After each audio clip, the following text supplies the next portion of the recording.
Fluent Podcasts, podcasts he never had before. Welcome to the Fluent Podcast.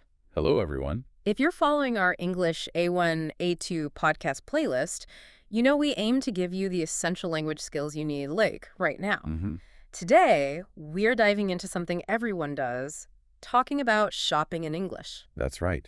It's unavoidable, really, whether you're just running errands or maybe looking for something a bit special. Exactly. And you need those phrases that just work instantly. Yep. So our goal today, our mission, is to really filter out all the extra stuff and give you the most important words, the key phrases. Nuggets? The vocabulary nuggets, yeah. And those little grammar fixes you need so you feel, totally confident next time you're reaching for your wallet. Love that mission.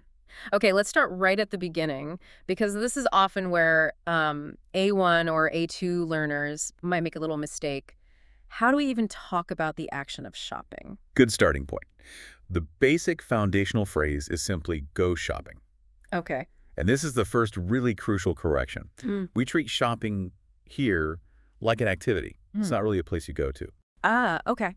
So you should say, I need to go shopping later. Or maybe I went shopping yesterday. Right. If you accidentally say, I go to shopping, Yeah.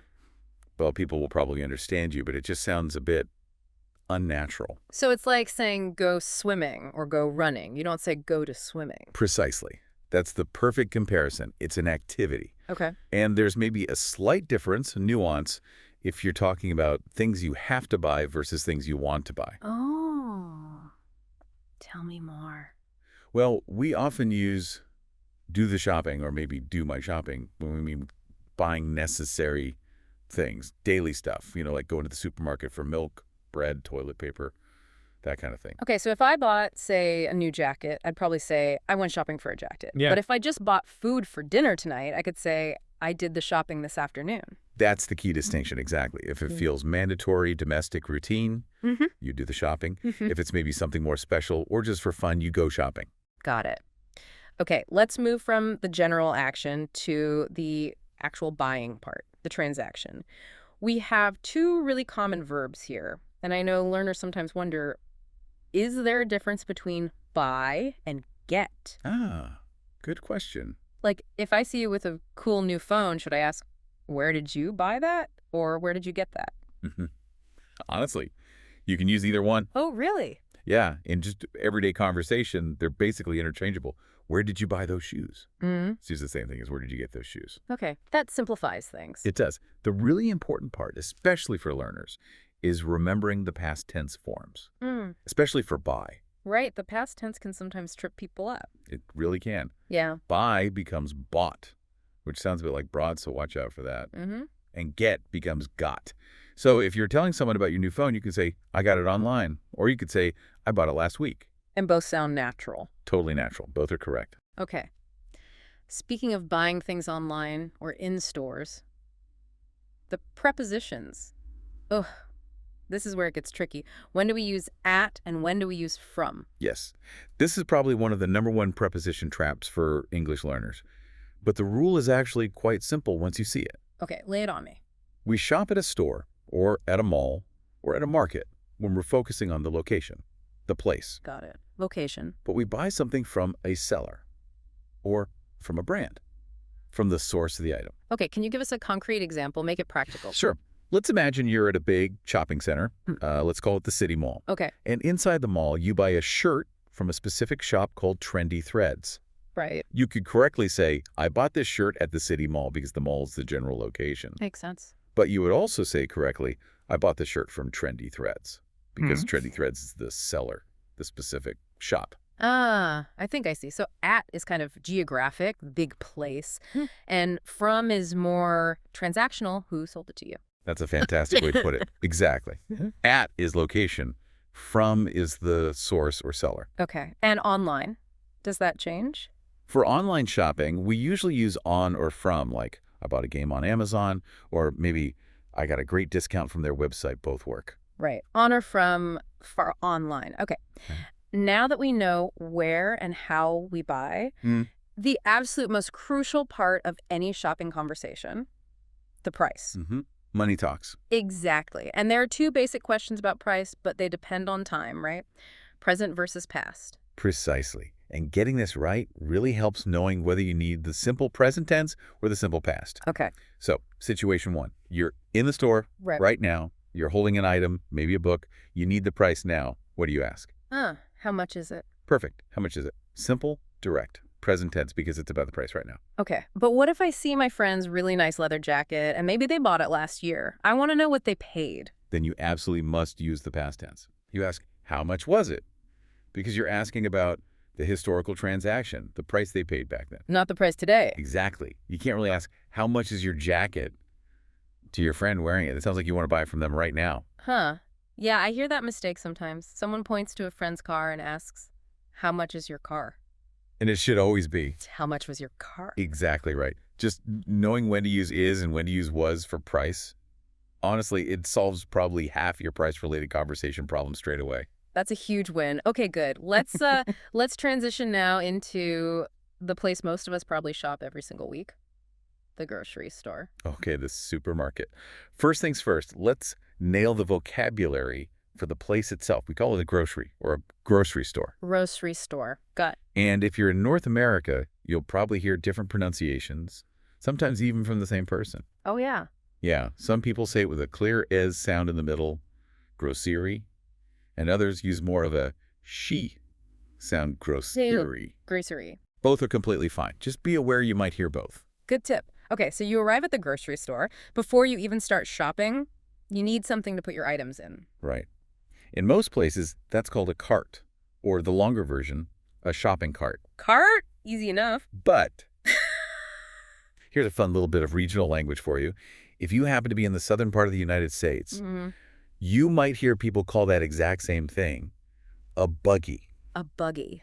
Like a baby carrot. Sort of. But no, in this context, it just means a shopping cart. It's just a local word down there. Same wheeled basket. A buggy. Okay, that's a great little nugget of info. Good to know if you travel. Definitely. Okay, we've got our cart, or our buggy. We go inside. Let's head to the healthy part first. The produce section. That's where we find fruits and vegetables. Yes, the produce section. And this word, produce, is a fantastic example of how stress changes meaning in English. Oh, how so? As the noun meaning the fruits and vegetables themselves, the stress is on the first syllable. Produce. Produce, okay. But if you use it as a verb, meaning to make or create something. Like, this factory produces cars. Exactly. Then the stress shifts to the second syllable. Yeah. Produce.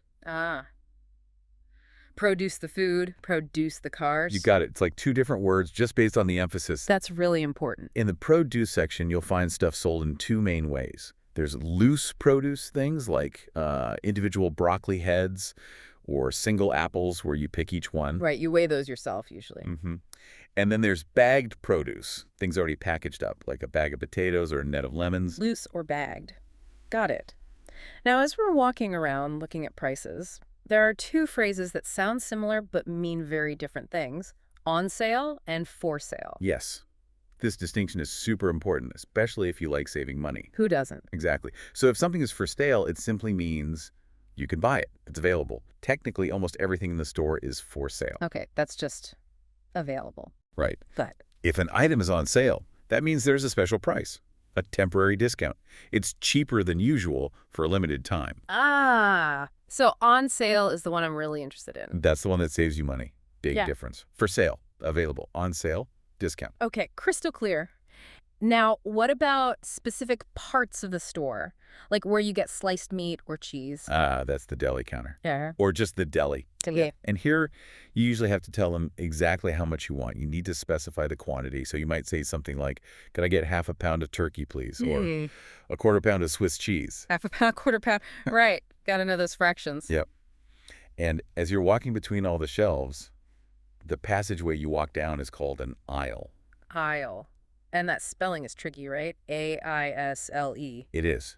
And the key thing for pronunciation is that the S is completely silent. It sounds exactly like aisle, as in I will. Aisle. Like I'll go down this aisle. Not aisle or anything. Never aisle, just aisle.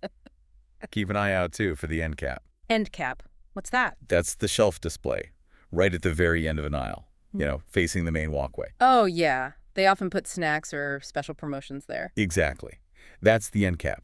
Good spot for deals sometimes. Yeah. And then, of course, there's the dairy section. Dairy. Milk, yogurt, cheese. Right. Butter. Sometimes eggs are there too, sometimes not. And all those things need to be kept cold, so that whole section is Refrigerated. refrigerated. Now, that's another good pronunciation word. In American English, that toe-is sound in the middle often softens. Sounds more like a refrigerated. Refrigerated. Okay. Now, thinking about our shopping habits, Huh. we buy things we need, obviously. Yeah. But sometimes, Mm-hmm. sometimes we buy something we don't strictly need, but we just really, really want it. Guilty. Huh. Me too. There's a great word for this action. It's called a splurge. Splurge. I like that word. It sounds a bit excessive, but fun. It does, doesn't it? It suggests spending a little extra money on something maybe a bit luxurious or unnecessary just for the pleasure of it. Like a treat for yourself. Exactly. It's your little indulgence. For me, I know I always need milk and bread when I do the shopping, but I often splurge on like expensive fizzy water, fancy sparkling water. I absolutely do not need it, Well, you want it. but I want it. So I splurge. It's my treat. You want it. Okay, great word to add some personality to our shopping talk. Yeah. Right. Let's leave the grocery store now and imagine some other common shopping scenarios. Mhm. Let's talk about buying clothes. Okay. You walk into a clothing store. You probably need to talk to a shop assistant. What happens first? Well, they'll usually greet you and ask something like, "Hi, how can I help you?" Or maybe, "What are you looking for today?" Standard opening. Yep. And if you say you're looking for, say, a coat, they might ask for more details. Okay, what kind of coat? Are you thinking of a trench coat, maybe a light jacket, or something heavier like a parka? Right, so knowing those specific clothing words helps. Trench coat, jacket, parka. It does. So you find one you like. What are the next crucial phrases? First, price. How much is it? Good. Always important. Mm. And then you want to see if it fits. So, can I try it on? Perfect. Try it on is the key phrasal verb there. And where do you do that? In the fitting room. Exactly. Or sometimes called the changing room. Fitting room is very common. Okay, so you're in the fitting room, you put the coat on. Now you need to say how it feels. What if it's too tight? You'd say, it's a bit small for me. Or maybe it's a little tight. And then you ask, do you have a bigger size? Or you can say a larger size. Bigger size, larger size. Okay, and if it's perfect, if you love it, Then you can say, oh, I love it. It fits perfectly. fits perfectly, great. Now, let's switch gears slightly. Think about maybe bigger purchases, electronics, maybe new shoes, things where your budget is really important. Right. Price matters more here. Definitely. So the salesperson shows you something, maybe a laptop, and you look at the price tag and your eyes go wide. It's too expensive. How do you say that politely? Maybe that's too much. You could, but a slightly more common and maybe more polite way is, I think this is a bit over the budget for me. Or just, it's a bit over my budget. Over the budget? Okay, sounds good. And the opposite, if they find you something surprisingly cheap, They might say, great news. This model is completely under your budget. under budget. Nice. And if the first thing is over budget, how do I ask for cheaper ones? Just ask directly. Do you have any other cheaper options? Or maybe, is there anything similar but less expensive? Cheaper options. Good phrase. And especially with electronics, you don't just talk about price. You need to talk about features, what the product can do. Right. Like for a phone. Exactly. Don't just say, I want a cheap phone. Tell them what you need. I need a phone with a really strong battery, or I need a quality camera for my work photos. Specify the features. Got it. And one last tip here. Yeah. Always ask about special offers or promotions. Even if the price seems fixed. Yeah. Sometimes it's not a discount, but maybe they'll, throw in extras. Like if you're buying shoes from a new collection, you could ask, are there any promotions right now? Do I get free socks or maybe some extra shoelaces with these? Huh. Good idea. Doesn't hurt to ask. It never hurts to ask. Yeah. You might get lucky. Okay, fantastic. We've picked our items, maybe splurged a little, checked the features, found the right size. We're ready for the final step, paying. Right. The end game. This whole process area is called the checkout. Checkout. Can you use it as a verb too? Yep. You can say, okay, let's go check out now. Or you can refer to the place, the counter, as the checkout counter.